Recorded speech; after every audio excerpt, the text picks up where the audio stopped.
ഓം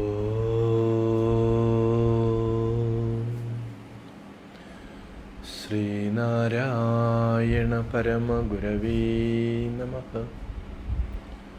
ഓം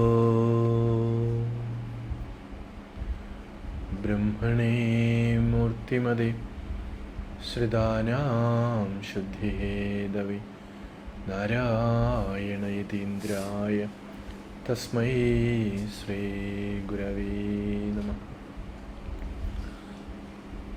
എല്ലാവർക്കും നമസ്കാരം. നമ്മളുടെ ശ്രീനാരായണ ധർമ്മത്തെക്കുറിച്ചുള്ള ക്ലാസ്സാണ്. ഇതിനകത്ത് നമ്മളുടെ ജീവിതവുമായി, നമ്മുടെ ചുറ്റുപാടുകളുമായി ബന്ധപ്പെട്ട് നമ്മുടെ മനസ്സിൽ അടിഞ്ഞുകൂടിയിരിക്കുന്ന നിരർത്ഥകമായിട്ടുള്ള ജാതിയുടെയും മതത്തിൻ്റെയും ദൈവത്തിൻ്റെയും പേരിൽ നടന്നുകൊണ്ടിരിക്കുന്ന പ്രശ്നങ്ങളെ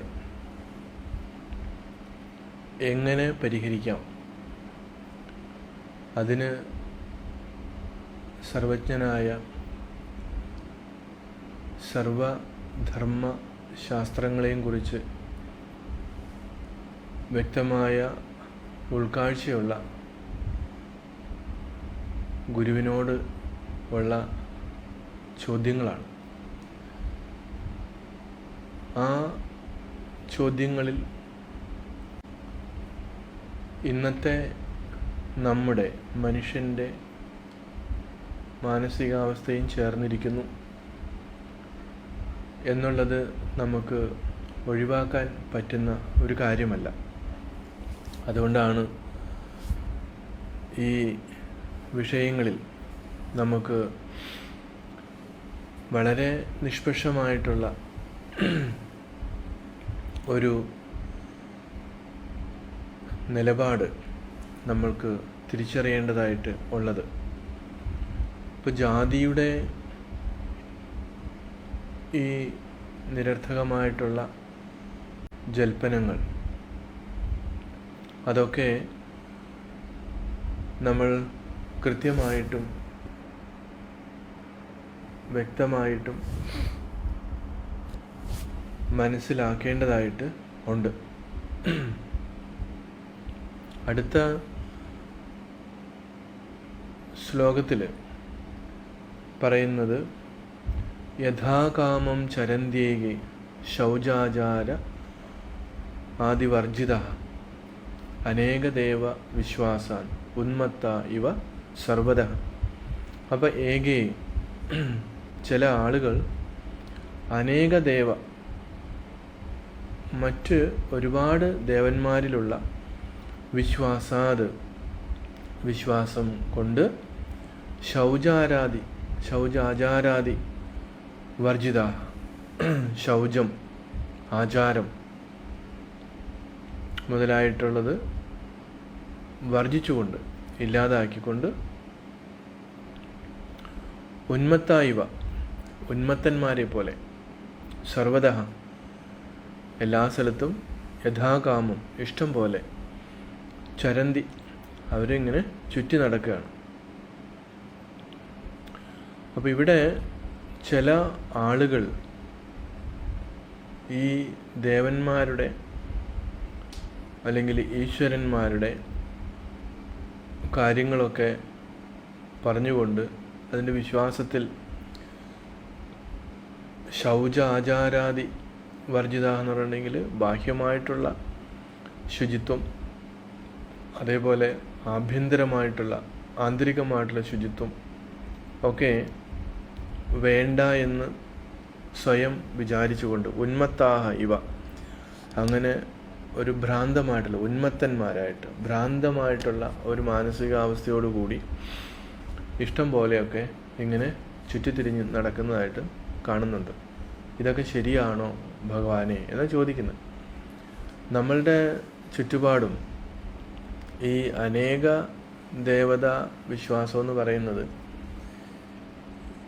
ശാസ്ത്രത്തിൽ പറയാത്ത, അതായത് ഈ ചാത്തൻ, ചാമുണ്ടി, അതുപോലെയുള്ള മാടൻ, മറുത എന്നൊക്കെ പറഞ്ഞുകൊണ്ട് മദ്യവും മത്സ്യവും മാംസവും ഒക്കെ നിവേദിച്ചുകൊണ്ട് ആ രീതിയിൽ അതാണ് ശരിയായിട്ടുള്ള ദേവത എന്നൊക്കെ വിചാരിച്ച് നടക്കുന്ന ചില ആളുകളുണ്ട്. അപ്പോൾ അവർക്ക് പ്രത്യേകിച്ച് അവർ പറയും, ഞങ്ങൾക്ക് ഈ ഒരു ആചാരം ആവശ്യമില്ല, ഞങ്ങൾക്ക് ശുചിത്വം ആവശ്യമില്ല. അപ്പോൾ നമ്മൾ നോക്കിയാൽ അറിയാം, ചിലതൊക്കെ കോഴീനെയൊക്കെ കടിച്ച് പറിച്ച് അതിന് രക്തം കുടിക്കുന്ന ആൾക്കാർ. അത് ഏതോ ദേവത അവരുടെ ശരീരത്ത് കൂടി എന്നൊക്കെ പറഞ്ഞിട്ടാണ് ഈ കോപ്രായങ്ങളെല്ലാം കാട്ടിക്കൂട്ടുന്നത്. ഇതൊക്കെ കണ്ട് മടുത്ത് ഗുരു അങ്ങനെയുള്ള താമസികമായിട്ടുള്ള തലത്തിൽ നിന്ന് ജനങ്ങളെ ഉയർത്തുവാനായിട്ടാണ് ഗുരു ശ്രമിച്ചുകൊണ്ടിരുന്നത്. അപ്പോൾ അന്നേരത്തെ ചുറ്റുപാടുമുള്ള അവസ്ഥകളെക്കുറിച്ച് കൂടുതൽ അറിയാൻ വേണ്ടിയിട്ട് എന്താണ് അതിൻ്റെ ശാസ്ത്രീയമായിട്ടുള്ള വശം, എങ്ങനെയാണ് നമുക്കിത് നിർത്തലാക്കാൻ പറ്റുന്നത്. അപ്പോൾ ഇത്രയും കാലം അന്ന് ഗുരുവിൻ്റെ അടുത്ത് ഈ ചോദ്യങ്ങൾ ചോദിച്ചു. ഇന്നും നമ്മൾ നോക്കുമ്പോൾ, ഞാൻ കഴിഞ്ഞ ദിവസം സൂചിപ്പിക്കുകയുണ്ടായി, ഇന്നും നമ്മുടെ ചുറ്റുപാട് ഇപ്പോഴും ഈ അന്ധമായിട്ടുള്ള വിശ്വാസങ്ങളെ മാറ്റിക്കളയാൻ ഭയപ്പെടുന്ന വിദ്യാഭ്യാസമുള്ള ആളുകൾ ഉൾപ്പെടെയുണ്ട്. നിരീശ്വരവാദികളായിട്ടുള്ള ആളുകളുണ്ട്. എനിക്കറിയാവുന്ന പലരുമുണ്ട്. ഒരു ഉദാഹരണം പറഞ്ഞു കഴിഞ്ഞാൽ, ഇങ്ങനെയുള്ള ഈ വിശ്വാസം കൊണ്ട്, അതായത് കൃത്യമായിട്ടുള്ള ഒരു പ്രമാണത്തിൻ്റെ അടിസ്ഥാനത്തിലല്ലാതെ ഈ ഉന്മത്തന്മാരായിട്ടുള്ള ആളുകൾ, അതായത് ഈ ദുർമന്ത്രവാദികൾ എന്നൊക്കെ പറയാം, ഈ ഉന്മത്തന്മാരാകുന്നതിൻ്റെ കാരണം ഇവർ ഈ വക ദേവതകൾക്ക് വെക്കുന്ന ഈ ചാരായമൊക്കെ കുടിച്ചുകൊണ്ട് അവരെന്തെങ്കിലുമൊക്കെ അങ്ങ് പറയും. അപ്പോൾ ഉന്മത്താവസ്ഥയാണ്. അവർക്ക് കൃത്യമായിട്ടൊരു ബോധമൊന്നുമില്ല. പക്ഷേ ചുറ്റും കണ്ടുകൊണ്ട് നിൽക്കുന്ന ആളുകളെ സംബന്ധിച്ചിടത്തോളം ഈ ദേവതയോ അല്ലെങ്കിൽ അതുമായിട്ട് ബന്ധപ്പെട്ട സംഭവങ്ങളെക്കുറിച്ച് അവർക്കും അറിയില്ല. കാരണം ഗുരുവിൻ്റെ കൃതികൾ പഠിക്കാറില്ല, ഭഗവത്ഗീത പഠിക്കാറില്ല, ഉപനിഷത്ത് പഠിക്കാറില്ല, അല്ലെങ്കിൽ പുരാണങ്ങളോ ഇതിഹാസമോ ഇതൊന്നും പഠിക്കാറില്ല. അതിനകത്തൊന്നും ഇങ്ങനെയുള്ളതൊന്നും പറഞ്ഞിട്ടില്ല. പിന്നെ എന്തിൻ്റെ ബലത്തിലാണ് ഇവരിതൊക്കെ ചെയ്യുന്നത്? അപ്പോൾ ഭൗതികമായിട്ട് നമുക്ക് എന്തെങ്കിലും പഠിപ്പുണ്ട് എന്ന് പറഞ്ഞിട്ട് ഈ വിഷയങ്ങളിൽ അവർ അജ്ഞരാണ്. അപ്പോൾ അങ്ങനെ ഉള്ളത് കൊണ്ട് ഈ മുറിവൈദ്യന്മാർ, ഈ മന്ത്രവാദികൾ, ഇവരെന്ത് ചെയ്യും? എല്ലാവരും പറ്റിച്ചളയും. അപ്പോൾ ഒരു സ്ഥലത്ത്, ഒരു ഏരിയയിൽ ഒരു ഉദാഹരണം പറയാം, നേരിട്ടറിയാവുന്ന കാര്യമാണ്. അപ്പോൾ ഒരാൾ മരിച്ചുപോയി. മരിച്ച ആളുടെ മകൻ വലിയ നിരീശ്വരവാദിയാണ്, യുക്തിവാദിയാണ്. അയാൾക്ക് അമ്പലത്തിൽ പോകണ്ട, അതുപോലെ മറ്റ് ഉപനിഷത്തും ഗീതയും ഗുരുദേവ കൃതികളും ഇതൊക്കെ തെറ്റാണ്, അല്ലെങ്കിൽ അതൊന്നും ശരിയല്ലാത്ത കാര്യങ്ങൾ പറഞ്ഞിരിക്കുന്നതാണ്, ക്ഷേത്ര ആചാര അനുഷ്ഠാനങ്ങളൊക്കെ സാത്വികമായിട്ടുള്ളതായാലും അതൊന്നും വേണ്ട എന്നൊക്കെ പറഞ്ഞു നടക്കുന്ന ഒരു ടൈപ്പ് യുക്തിവാദികൾ. യുക്തി എന്താണെന്ന് അവർക്കറിയില്ല, അവരെന്തിനെക്കുറിച്ചാണ് വാദിക്കുന്നതെന്ന് അവർക്കറിയില്ല. പക്ഷെ അവരെല്ലാം സമൂഹത്തിൽ മറ്റുള്ളവരുടെ മുൻപിൽ മിടുക്കന്മാരാകാൻ വേണ്ടിയിട്ട് ഭയങ്കര വിമർശനങ്ങളാണ്. അങ്ങനെ ഇരിക്കുന്ന സമയത്താണ് ഇയാളുടെ അച്ഛൻ മരിച്ചുപോയി. മരിച്ചു കഴിഞ്ഞപ്പോൾ മരിച്ചതിന് എന്തോ ഒരു കരിനാളുണ്ട് എന്ന് അവിടെയുള്ള ഇതുപോലെ ഉന്മത്തനായിട്ടുള്ള ഒരു മന്ത്രവാദി പറഞ്ഞു. അപ്പോൾ എന്താണ് അതിന് പരിഹാരം? അച്ഛൻ മരിച്ചു പോയതിന് ആ നാളിന് ദോഷമുണ്ട് എങ്കിൽ ഒരു കോഴിയെ മുറിച്ച് അതിൻ്റെ ചോര അവിടെ വീഴിക്കണം. അതാണ് ഈ ഉന്മത്തനായിട്ടുള്ള ഒരു മന്ത്രവാദി ഇയാളോട് പറഞ്ഞത്.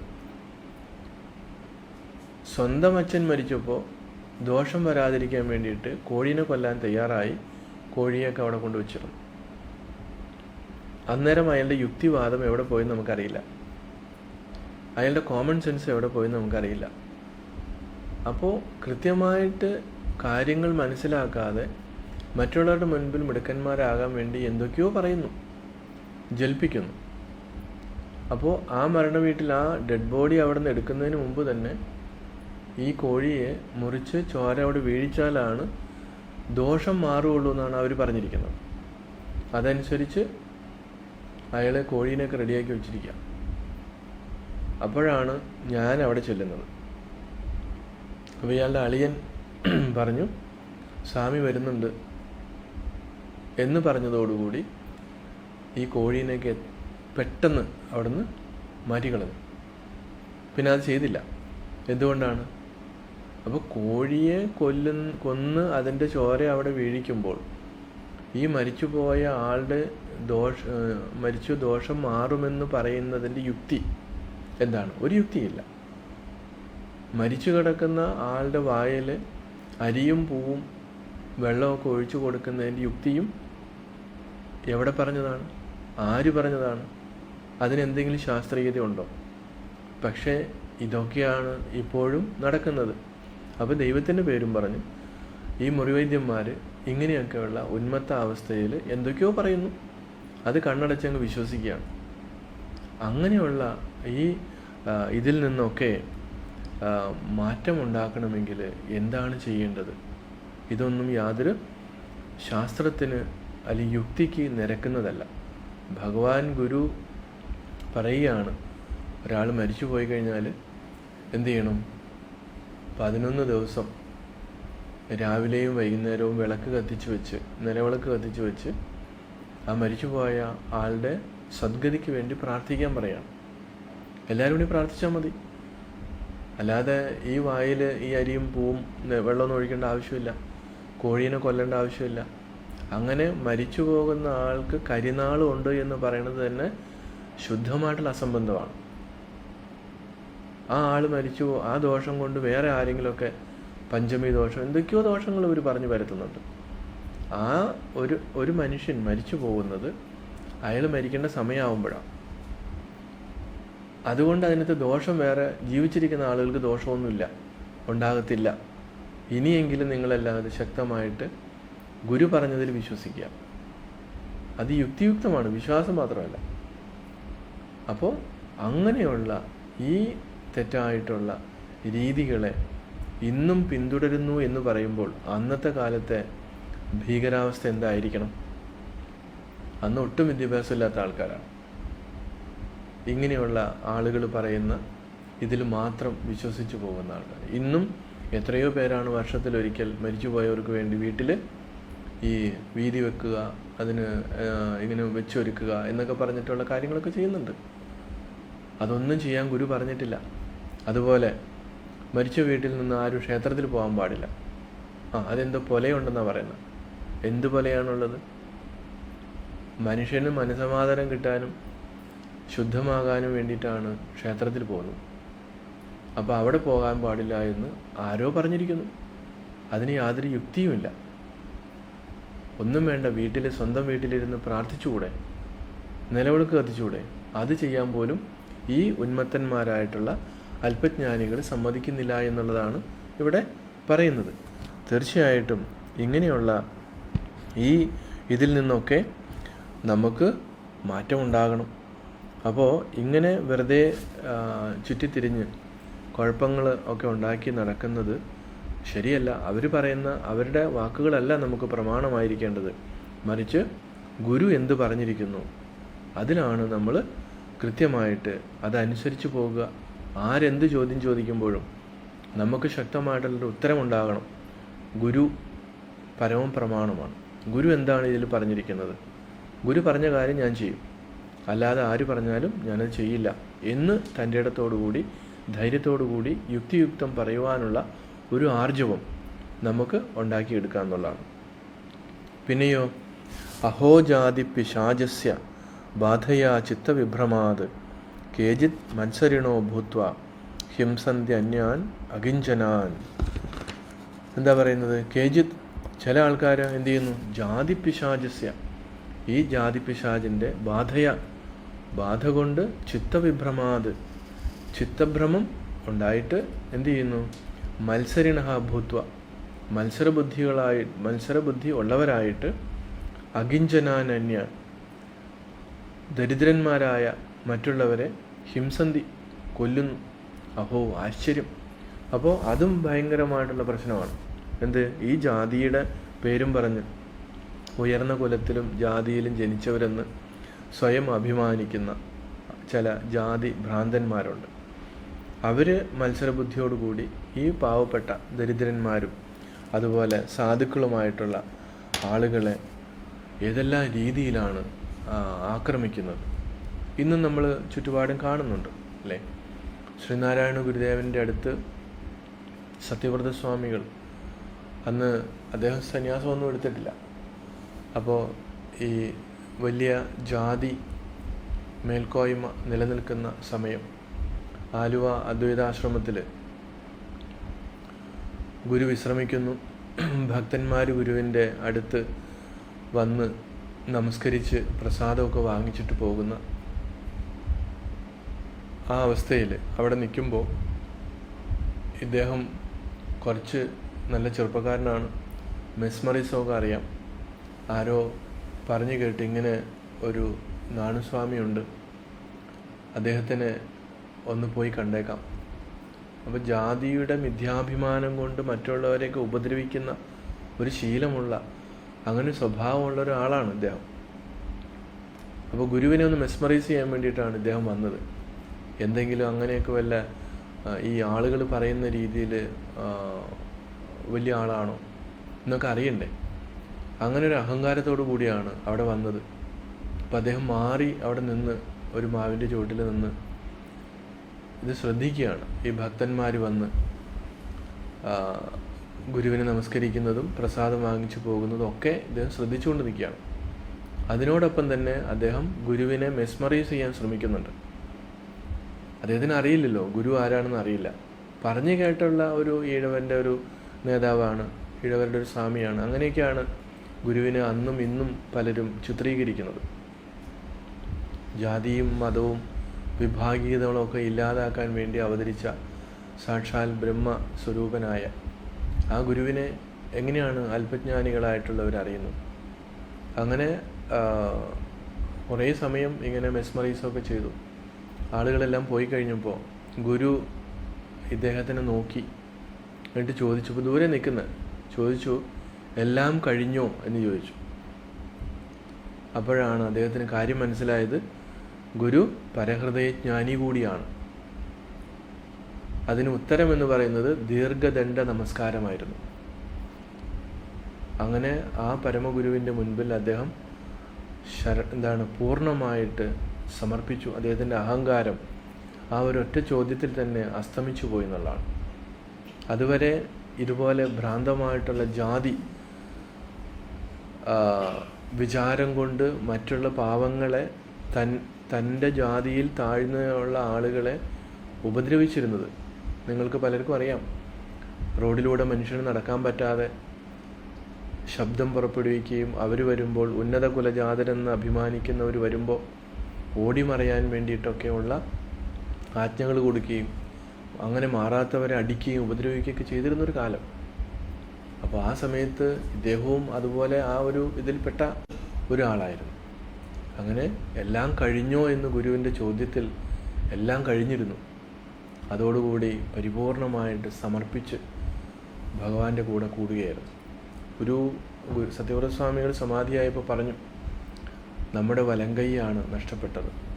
കാരണം അത്രയ്ക്ക് പിന്നീട് ഒരു കടുകുമണിയോളം പോലും ജാതി ചിന്ത അദ്ദേഹത്തിന് തീണ്ടിയിരുന്നില്ല എന്നുള്ളതാണ്. സത്യവ്രതനായി തന്നെ പോയി എന്നാണ് ഗുരുവിൻ്റെ കമൻ്റാണ്. അപ്പോൾ എത്രമാത്രം മോശമായ രീതിയിൽ മനുഷ്യൻ ഇന്നും ചിന്തിക്കുന്നു ജാതിയുടെ പേരിൽ. വളരെ മോശമായ രീതിയിലാണ് മറ്റുള്ളവർ ഉപദ്രവിക്കുന്നത്.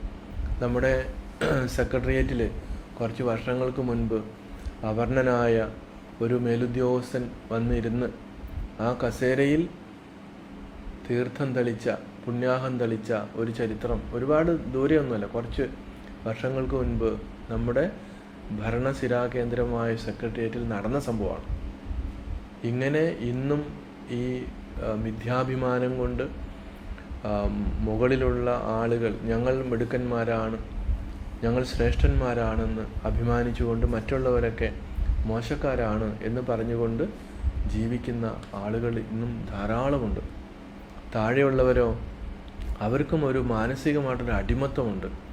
ഞങ്ങൾക്ക് ഈ പൂണൂലൊക്കെ കാണുമ്പോൾ ആഢ്യന്മാരായിട്ടുള്ള അവരാണ് എന്തോ പഠിപ്പുള്ളവർ, മിടുമിടുക്കന്മാർ എന്ന് സ്വയം കരുതുന്ന മാനസിക അടിമത്വം ഈ വെള്ളക്കാരൻ്റെ മുൻപിൽ ഉള്ള പോലെ ഒരു മാനസിക അടിമത്വം ഇവരുടെ മുമ്പിലും മറ്റുള്ള ആളുകൾക്കുണ്ട്, മറ്റു സമുദായക്കാർക്കുണ്ട്.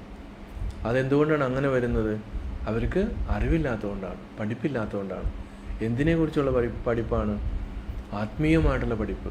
ഇപ്പോൾ ഭൗതികമായിട്ട് ഡിഗ്രിയും PhDയും അതുപോലെ സയൻറ്റിസ്റ്റൊക്കെ ഒരു തലത്തിലാകാം, അവിടെയെല്ലാം ഇവർക്കൊരു ഈക്വാലിറ്റി ഉണ്ടാവും. പക്ഷേ ആധ്യാത്മികമായിട്ട് അവിടെയാണ് ബ്രാഹ്മണ, ക്ഷത്രിയ, വൈശ്യ, ശൂദ്ര എന്നൊക്കെ പറഞ്ഞിട്ടുണ്ട്. നമ്മൾ ഗുരുവിൻ്റെ അഷ്ടോത്തരമൊക്കെ പഠിച്ചപ്പോൾ അതിനെക്കുറിച്ചൊക്കെ വിശദമായിട്ട് സംസാരിച്ചതാണ്. അപ്പോൾ ഗുണകർമ്മങ്ങൾക്കനുസരിച്ചിട്ടാണ് ഇവിടെ വർണ്ണങ്ങളുള്ളത്. ചാതുർവർണ്ണ്യം മയാ സൃഷ്ടം ഗുണകർമ്മ വിഭാഗശഃ എന്ന് ഗീതയൊക്കെ പറയുന്നുണ്ട്. അപ്പോൾ ഗുണകർമ്മങ്ങൾക്കനുസരിച്ചിട്ട് ജന്മനാ ജായതേ ശൂദ്ര, ജന്മനാ ശൂദ്രന്മാരായിട്ടാണ് ഇവിടെ ജനിക്കുന്നത്. അതായത് ശോകമുള്ളവൻ, ദുഃഖമുള്ളവൻ, ആ രീതിയിലാണ് ഇവിടെ ജനിക്കുന്നത്. പിന്നെ പഠിപ്പ് കൊണ്ടാണ്. വേദപാഠി ഭവേദ് വിപ്ര, വേദം പഠിക്കുമ്പോൾ അല്ലെങ്കിൽ ശാസ്ത്രങ്ങൾ പഠിക്കുമ്പോൾ അവൻ വിപ്രനാകുകയാണ്. അപ്പോൾ ആധ്യാത്മികമായിട്ടുള്ള അറിവിൻ്റെ അഭാവം കൊണ്ട് നമുക്ക് ഒരു മാനസികമായിട്ടുള്ള അടിമത്വം ഉണ്ടാകുകയാണ്. നമ്മൾ ഗീതയും ഉപനിഷത്തും അതുപോലെ ഗുരുവിൻ്റെ വേദാന്ത കൃതികളും ഒക്കെ പഠിച്ചു കഴിയുമ്പോൾ നമുക്കും ആ ആത്മാഭിമാനം തിരിച്ചു കിട്ടും. അപ്പോൾ വിവേകാനന്ദ സ്വാമി അതുകൊണ്ടാണ് പറയുന്നത്, നമ്മളാരും ആട്ടിൻകുട്ടികളല്ല, മറിച്ച് സിംഹക്കുട്ടികളാണ്. നമ്മൾ അങ്ങനെ പേടിച്ചരണ്ട് പോകേണ്ടവരല്ല. നമ്മുടെ ഉള്ളിൽ ആ അമൃതത്വം കുടികൊള്ളുന്നവരാണ്. ആ അമൃതത്വത്തിൻ്റെ അരുമക്കിടാങ്ങളാണ്. അമൃതസ്യ പുത്രാഹ എന്നാണ് പറയുന്നത്. അപ്പോൾ ഈ ഒരു അമൃതത്വത്തിൻ്റെ ആ ഒരു തിരിച്ചറിവ് നമുക്ക് ഉണ്ടാകുമ്പോഴാണ് നമ്മൾ ആരാണെന്നുള്ള ബോധം ഉണ്ടാകുന്നത്. ആ ബോധമില്ലാതെ കള്ളുകുടിച്ച് ഉള്ള ഇറച്ചി മീനൊക്കെ തിന്ന് ബോധമില്ലാതെ നടക്കുമ്പോൾ ഈ ഒരു കോംപ്ലക്സ്, ഇൻഫീരിയോറിറ്റി കോംപ്ലക്സാണ്. താൻ ഒന്നുമല്ല, മറ്റുള്ളവരുടെ മുമ്പിൽ ആരുമല്ല എന്നുള്ള ആ ഒരു അപകർഷതാബോധം അവനെ കാർന്നു തന്നെയാണ്. അപ്പോൾ ചെറുപ്പം മുതൽ തന്നെ നമുക്ക് നമ്മുടെ തനതായ വ്യക്തിത്വത്തെക്കുറിച്ചുള്ള അവബോധം, അറിവ് ഉണ്ടാകണം. അതിനാണ് ഗുരു ശ്രമിച്ചത്. അപ്പോൾ അല്ലെങ്കിൽ എന്തു പറ്റുന്നു? ഇതുപോലെ മിഥ്യാഭിമാനികളായിട്ട് ഏത് ജാതിയിൽ ഇല്ലാത്ത കാര്യങ്ങൾ പറഞ്ഞ് ശ്രേഷ്ഠന്മാരാണെന്ന് ഭാവിക്കുന്നവരും അവസാനം നശിച്ച് പോവുകയാണ്. അവർക്ക് മാനസികമായിട്ടുള്ള വികാസം ഉണ്ടാകുന്നില്ല. അപ്പോൾ മാനസികമായിട്ടുള്ള വികാസം ഉണ്ടാകുമ്പോഴാണ് ജീവിതം. മറ്റേത് മരണമാണ്, സങ്കോചം മരണമാണ്. അപ്പോൾ ഗുരു ഈ ആ സാമൂഹ്യ വ്യവസ്ഥയിൽ ഇങ്ങനെയൊക്കെ നിലനിൽക്കുന്നുണ്ട്. അപ്പോൾ ഇതിൽ നിന്ന് കരകയറേണ്ടത് ആവശ്യകത. നമ്മളും ഇപ്പോൾ ജാതി വ്യവസ്ഥയെക്കുറിച്ചും മറ്റുള്ളൊരു ജാതി പറയുന്നതിനെക്കുറിച്ചും ചോദിക്കുന്നതിനെക്കുറിച്ചും അല്ലെങ്കിൽ അടുപ്പിക്കുന്നില്ല എന്നൊക്കെ പറയുമ്പോഴും ഗുരു പ്രതിഷ്ഠിച്ച ക്ഷേത്രങ്ങളിലും ചില സ്ഥലങ്ങളിൽ അവർണർക്ക് പ്രവേശനമില്ലെന്ന് എഴുതി വെച്ച സ്ഥലമുണ്ട്. അത് കഴിഞ്ഞിടയ്ക്കൊക്കെയാണ് എടുത്ത് മാറ്റിയത്. അതുപോലെ മറ്റ് സമുദായത്തിൽപ്പെട്ടവരെ ഒന്നും കയറ്റാതിരുന്ന സംഭവങ്ങളുണ്ടായിട്ടുണ്ട്. അപ്പോൾ എത്രയോ ഇത് ഓരോരുത്തരുടെ മനസ്സിലും ഓർമ്മ വെച്ച നാൾ മുതൽ ഇഞ്ചക്റ്റ് ചെയ്യുകയാണ്, ഇങ്ങനെ വിഷം കുത്തിവെക്കാണത്. ജാതിയുടെ പേരിലും മതത്തിൻ്റെ പേരിലും ഓർമ്മ വയ്ക്കുമ്പോൾ തന്നെ ഈ വിഷം കുത്തിവെക്കുന്നത് കൊണ്ടാണ് അവർക്ക് രക്ഷയില്ലാതായി പോകുന്നത്. ഇല്ലാത്ത ഒരു സംഭവത്തെ ഇത്രമാത്രം ഭീകരമായി മനുഷ്യനെ അത് മാറ്റുകയും അത്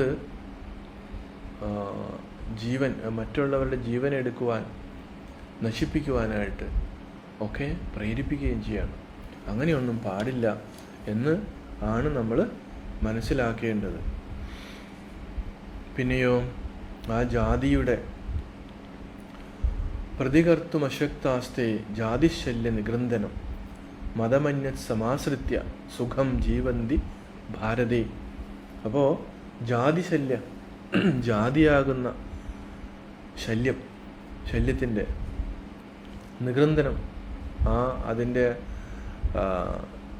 ജാതിയുടെ പേരിലുണ്ടാകുന്ന ആ ഒരു കുത്ത് എന്ന് പറയാം, പ്രതികർത്തും അത് പരിഹരിക്കുന്നതിന് അശക്താഹ തേ പരിഹരിക്കുന്നതിന് ഇതിൻ്റെ ആളുകൾ എന്താണ്? അശക്തന്മാരാണ് അവർ. അന്യത് മതം, മറ്റു മതത്തെ ആശ്രയിച്ചിട്ട് ഭാരതത്തിൽ സുഖം ജീവന്തി. അപ്പോൾ എന്തു പറ്റുന്നു? ഭാരതത്തിൽ ഇങ്ങനെയുള്ള ഈ ജാതി ശല്യം, അതിൻ്റെ ആ തീക്ഷ്ണമായിട്ടുള്ള ആ കുത്ത് ഉള്ളതുകൊണ്ട് അത് ഉപേക്ഷിച്ചിട്ട് മറ്റുള്ള മതത്തെ ആശ്രയിക്കുന്നു. അപ്പോൾ കേരളം ജാതിയുടെ ആ തീവ്രത കൊണ്ട് വളരെ മോശമായ അവസ്ഥയിലാണ് വിവേകാനന്ദ സ്വാമിയൊക്കെ ഇവിടെ വരുന്നത്. അപ്പോൾ കേരളം ഒരു ഭ്രാന്താലയമാണ് എന്ന് പറയാൻ കാരണം ഈ ജാതിയുടെ തീവ്രമായിട്ടുള്ള ആ പ്രഹരമാണ്. അതിൽ നിന്ന് രക്ഷപ്പെടാൻ വേണ്ടിയിട്ടാണ് അന്നത്തെ ആളുകൾ എന്ത് ചെയ്തത്? ക്രിസ്തു മതത്തിലേക്കും ഇസ്ലാം മതത്തിലേക്കും ചേക്കേറിയത്. അവർക്ക് വേറെ വഴിയില്ല. ഈ താഴേക്കിടയിൽ കിടക്കുന്ന ആളുകൾക്ക് റോഡിലൂടെ നടക്കാൻ വയ്യ, വസ്ത്രം ഉടുക്കാൻ വയ്യ, സാത്വികമായിട്ടുള്ള ദേവതകളെ ഉപാസിക്കാൻ വയ്യ, അതിനുള്ള അധികാരം ഇല്ല എന്ന് പറഞ്ഞുകൊണ്ട് ഈ മേൽജാതിക്കാരെന്ന് പറയുന്ന നികൃഷ്ടജീവികൾ, അവരെയൊക്കെ അങ്ങനെ നമ്മൾ വിശേഷിപ്പിച്ചാലേ പറ്റുള്ളൂ.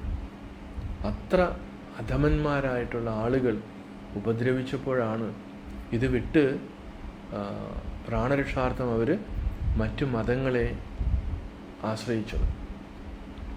വേറെ ഒന്നിനും വേണ്ടിയിട്ടല്ല, അവർക്ക് റോഡിലൂടെ, കാരണം അതിനുള്ള തൻ്റെ ഇടമല്ല, ഇവർക്ക് അതിനെ ഫേസ് ചെയ്യാനുള്ള, അതിനെ നേരിടാനുള്ള ആത്മബലമില്ലാതായിപ്പോയി. അപ്പോൾ ക്രിസ്ത്യൻ പാതിരിമാരും അതുപോലെ മുസ്ലിം ആളുകളൊക്കെ വന്നിട്ട്, മുസ്ലിങ്ങളൊക്കെ കുറേ പേടിപ്പിച്ച് മതം മാറ്റിയിട്ടുണ്ട്. ക്രിസ്ത്യൻ പാതിരിമാരൊക്കെ ഈ അവസരം ഉപയോഗപ്പെടുത്തി അതിനെ പരമാവധി കൺവേർഷന് വേണ്ടി ഉപയോഗിച്ചു. പക്ഷേ ഇവരെ സംബന്ധിച്ചിടത്തോളം എന്തായിരുന്നു ആവശ്യം? ഇവർക്ക് റോഡിലൂടെ നടക്കാനും വസ്ത്രം ഉടുത്ത് നടക്കാനുള്ള സ്വാതന്ത്ര്യം വേണമായിരുന്നു. ഹിന്ദുമതം എന്ന് പറയുമ്പോൾ, സനാതനധർമ്മം എന്ന് പറയുമ്പോൾ ഏറ്റവും ശ്രേഷ്ഠമായിട്ടുള്ള ഒരു തത്വസംഹിത, ഒരു ദർശനം ഇവിടെ ഉള്ളപ്പോഴും അതിൻ്റെ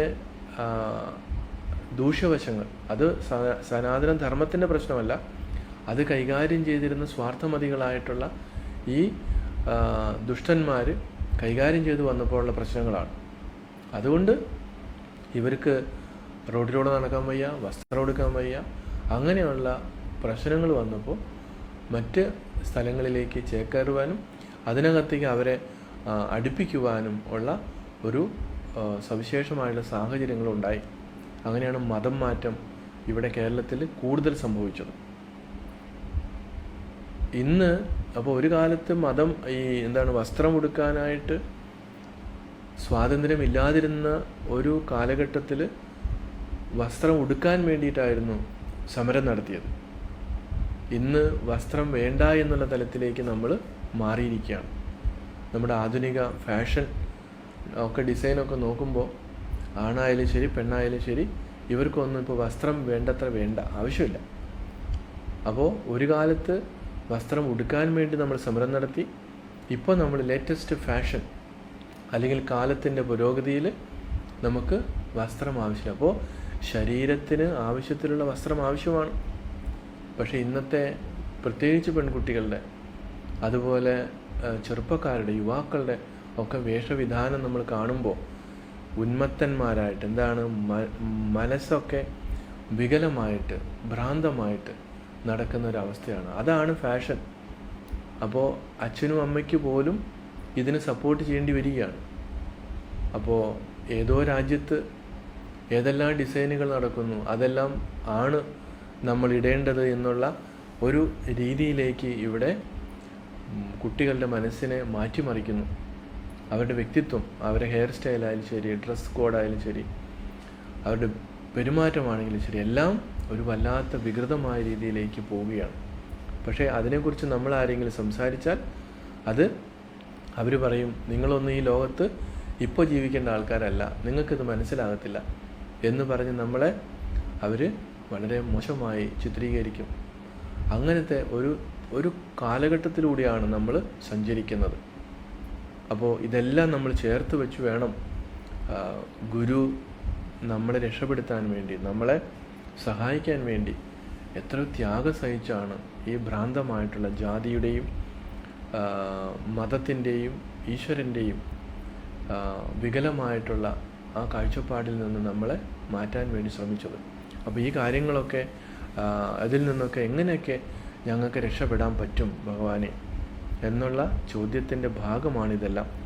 തീർച്ചയായിട്ടും ഈ കാര്യങ്ങളൊക്കെ നമുക്ക് ജാതിയുടെ ആ നിരാളിപ്പിടുത്തത്തിൽ നിന്ന് ഇന്നും മനുഷ്യൻ കരകയറിയിട്ടില്ല എന്നുള്ള സത്യത്തെ തിരിച്ചറിഞ്ഞുകൊണ്ട് നമുക്കതിൽ നിന്ന് എങ്ങനെ രക്ഷപ്പെടാൻ പറ്റും, ആ ഒരു കാര്യം നമ്മൾ വളരെ വളർന്നു വരുന്ന തലമുറ മനസ്സിലാക്കിക്കൊണ്ട് ഇരുന്നാൽ നമുക്ക് ടെൻഷനില്ലാതെ സ്വസ്ഥമായിട്ട് നമുക്ക് ജീവിക്കാൻ പറ്റും. ഗുരു അതിനുള്ള മറുപടികൾ ഒക്കെ തരും. എന്തായാലും നമുക്ക് ഇന്നത്തെ ഈ ക്ലാസ് നമുക്കിവിടെ നിർത്താം. ബാക്കി നമുക്ക് നാളെ തുടങ്ങാം.